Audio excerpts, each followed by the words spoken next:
aqui é Adamastor Humberto Pereira, formado na Universidade Federal do Rio Grande do Sul em 1974, da ATM 74, e iniciei a minha residência médica em cirurgia geral em 1975, aqui no Hospital de Clínicas de Porto Alegre, onde eu cumpri 3 anos de residência em cirurgia geral e depois fiz a minha formação em cirurgia vascular na Universidade de São Paulo, no HC de São Paulo, Hospital de Clínicas de São Paulo.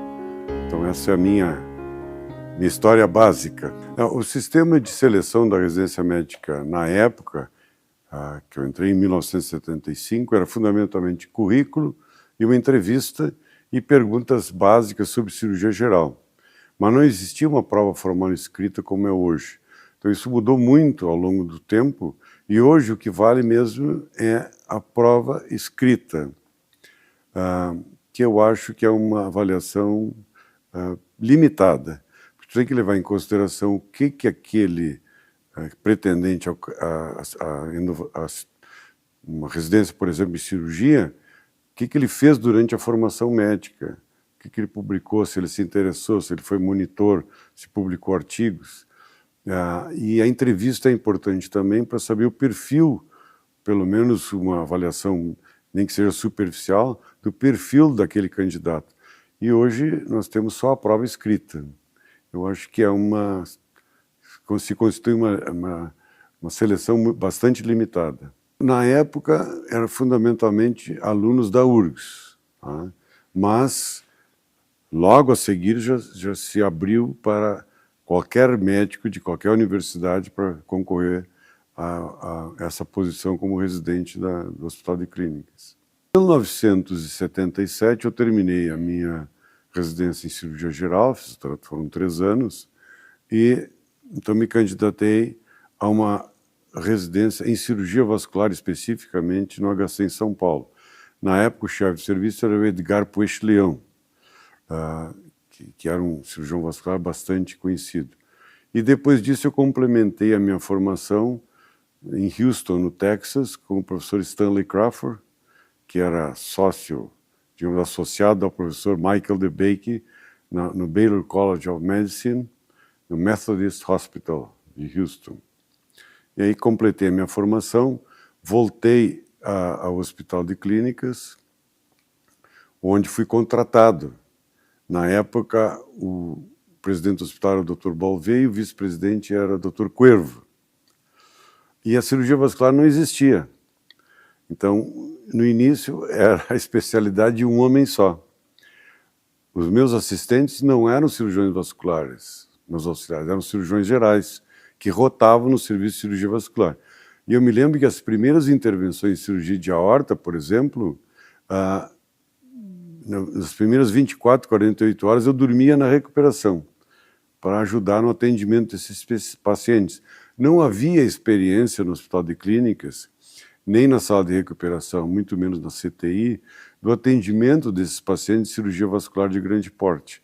Então, eu me obrigava a ficar nos primeiros pós-operatórios dessas cirurgias maiores, sobre intervenção sobre a aorta, principalmente, e cirurgia endarterectomia de carótida, eu ficava, pelo menos na noite da cirurgia, junto ao paciente para acompanhar a evolução. Então era uma época relativamente heróica assim, da cirurgia vascular aqui no hospital.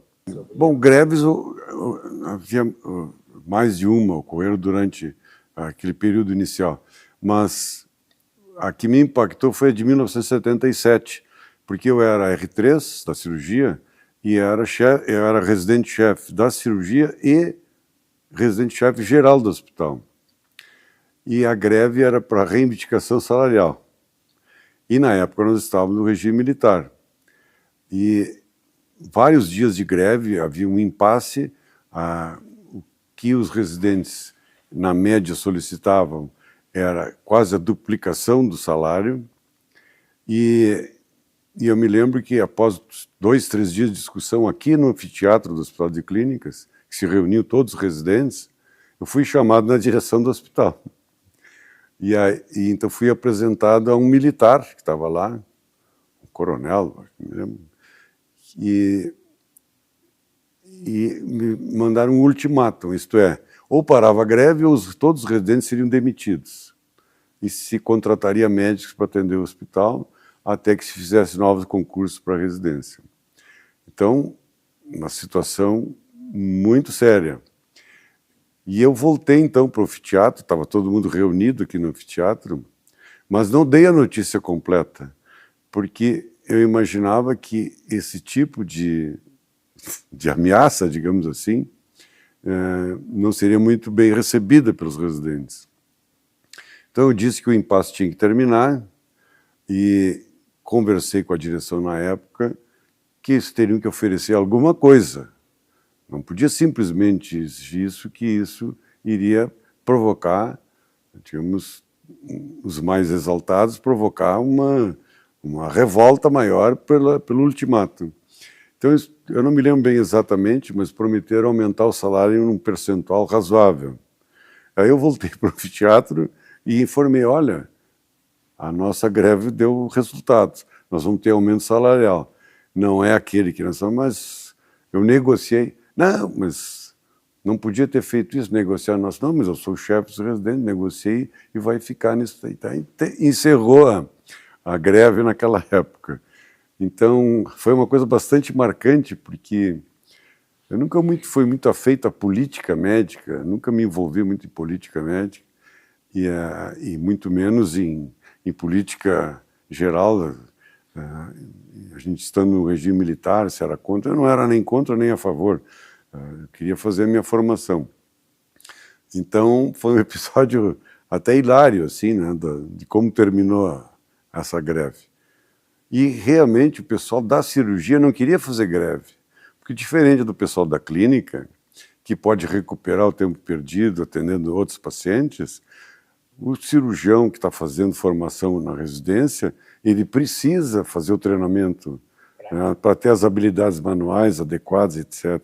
Então, se ele ficar muito tempo sem essa formação e vai se formar na mesma época, ele vai perder digamos assim, um treinamento importante para a sua vida futura. Então, havia essa relação que os residentes da cirurgia não queriam muito a greve, ou queriam acabar precocemente, e o resto do pessoal, especialmente da pediatria, não queria terminar a greve. Como eu havia dito antes, não havia um serviço formal. Eu era o único cirurgião vascular do hospital, então trabalhava junto com os residentes da cirurgia geral. Até que em 1985 fiz o concurso para professor. Eu já tinha mestrado, então entrei na universidade já como professor associado, e aí nós tínhamos que apresentar um programa de residência médica para o MEC, para autorizar o MEC, para autorizar o hospital a ter um serviço de cirurgia vascular formal. Nessa mesma época, o hospital estava tentando implementar o serviço de cirurgia cardíaca. Só que o número de procedimentos cardíacos no hospital era muito pequeno e não preenchia os critérios que o MEC solicitava para o credenciamento do serviço. Então, em acordo com o professor Barbosa, que era o chefe de serviço na época, eu concordei em juntar o serviço de cirurgia vascular, ficando então o nome cirurgia cardiovascular, e os residentes passavam a rotar na cirurgia vascular e nos procedimentos de cirurgia cardíaca, com a intenção de, no ano seguinte, no momento em que a cirurgia cardíaca tivesse um volume de cirurgias adequado, compatível com as exigências do MEC, então haveria a separação realmente do serviço de cirurgia cardíaca e cirurgia vascular. Mas isso demorou 4 anos, porque a implementação do serviço de cirurgia cardíaca demorou algum tempo. E os residentes dessa época, desses 4 anos, boa parte deles passou a fazer cirurgia vascular e não cirurgia cardíaca, porque o volume de procedimentos vasculares era muito maior que o volume de cirurgia cardíaca. E alguns, como hoje são cirurgiões cardíacos bem conhecidos, como o Eduardo Saad e o Orlando Wender, foram residentes dessa época. E em 1989, aí sim se formou o serviço de cirurgia vascular e o nosso primeiro residente, na época era um residente por ano, o Dr. Eduardo Eggers foi nosso primeiro residente do então recém-formado Serviço de Cirurgia Vascular. Em relação a cargos administrativos do hospital, eu exerci, além da chefia da cirurgia vascular durante quase 40 anos, eu assumi o cargo de adjunto da vice-presidência médica na gestão do professor Amarílio Macedo, que se seguiu ao presidente Sérgio. Naquela época, o adjunto da vice-presidência médica era responsável por, segundo as suas tarefas, a todos os médicos do hospital, professores e contratados. Mas eu sugeri, então, ao professor Amarílio que separasse em dois adjuntos da vice-presidência médica. Um para a área cirúrgica, porque os interesses, as atividades, os resultados eram completamente diferentes na área cirúrgica da área clínica. E ele aceitou essa minha sugestão, e até hoje os adjuntos da vice-presidência médica são separados em cirúrgico e clínico. Isso permitiu que se fizesse reuniões com os chefes de serviço de cirurgia, e não de todos, e nós fazíamos reuniões mensais. As reuniões da vice-presidência médica, que eram muito esporádicas, passaram a ser mensais, porque aí tu tinha um grupo mais limitado de chefes de serviço para atuar. Então, as diretrizes do hospital, investimento, aonde investir, o resultado de cada serviço, o desempenho do serviço, mortalidade, a taxa de infecção hospitalar, tudo isso ficou bem dividido. Serviço de cirurgia é uma coisa, serviço de clínica médica é outros parâmetros, outros desfechos a serem melhor avaliados. E essa subdivisão ocorre até hoje. Então, foi uma sugestão de sucesso do ponto de vista administrativo aqui no hospital. Bom, como havia relatado antes, o serviço de cirurgia vascular começou em 89, com um trabalho muito incipiente. Nós tínhamos somente um residente. Mas, na década seguinte, o serviço de cirurgia vascular do HCPA realmente se diferenciou e passou a ser um serviço reconhecido nacionalmente e internacionalmente. Tanto é que no Pan-Americano do ano de 2004, o Dr. Henrico Asser, que era o presidente do Congresso Pan-Americano, tinha um prêmio sobre o cirurgião do ano. Então eu recebi o prêmio do cirurgião do ano do Congresso Pan-Americano, representando o Hospital de Clínicas de Porto Alegre. E hoje, devido às publicações, participação em congressos nacionais e internacionais, o Serviço de Cirurgia Vascular do Clínica realmente se diferenciou bastante e é considerado um dos 3, 4 melhores serviços de cirurgia vascular do país.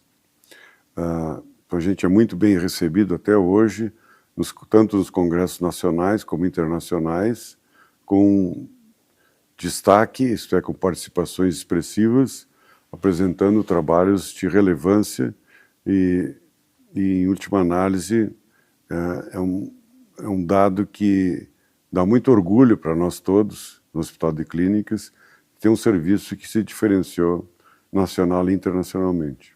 Bom, a estrutura do serviço se mantém mais ou menos a mesma desde a sua fundação. Então nós temos um chefe de serviço, contratados e professores ligados ao serviço. E a gente sempre estabelece metas do ponto de vista tanto de morbidade e mortalidade no pós-operatório, se faz rounds diários com os pacientes, isso continua até hoje, tem uma reunião científica que se discute um assunto na terça-feira e na quarta-feira discussão dos casos da semana. Então, nenhum paciente é operado aqui no Hospital de Clínicas, a não ser nos casos excepcionais de emergência, sem que se discuta aquele caso dentro do grupo, para que, fundamentalmente, tenha uma uniformidade em protocolos de atendimento e que ajude bastante a formação dos residentes. Eles ouvindo a discussão do caso, as opções de tratamento, qual é a importância no cuidado pós-operatório, Isso faz parte da formação da residência médica. E essa estrutura se mantém até hoje. Hoje o chefe de serviço é o Dr. Marco Aurélio Grutner, e eu fiz questão, antes de deixar a chefia, que eu teria mais 4 anos de chefia, eu fiz questão que ele assumisse, ele já era professor, o meu lugar, para que eu pudesse auxiliá-lo na chefia nesse período inicial. Porque não é muito fácil se administrar um serviço de grande porte como esse. Então, eu fiz questão de não ficar até o fim, de ser substituído e poder ajudar o Dr. Marco Aurélio nesse período. E hoje o serviço funciona muito bem com a chefia dele. E vamos ver a renovação dos chefes de serviço nos próximos anos. Essa transição é importante. Eu tive um exemplo, não vou citar o nome da universidade, que era um serviço extremamente bem estruturado, reconhecido no país, e que o chefe ficou até o último minuto e não formou ninguém para substituí-lo. E esse serviço depois perdeu influência, perdeu valor. A residência médica teve uma piora do ponto de vista de evolução. O serviço deixou de ser respeitado no país por algum tempo, depois houve uma... Mas eu tinha esse receio de que não houvesse uma transição adequada para que o novo chefe do serviço pudesse exercer as suas funções com conhecimento de causa, de todos os aspectos da chefia.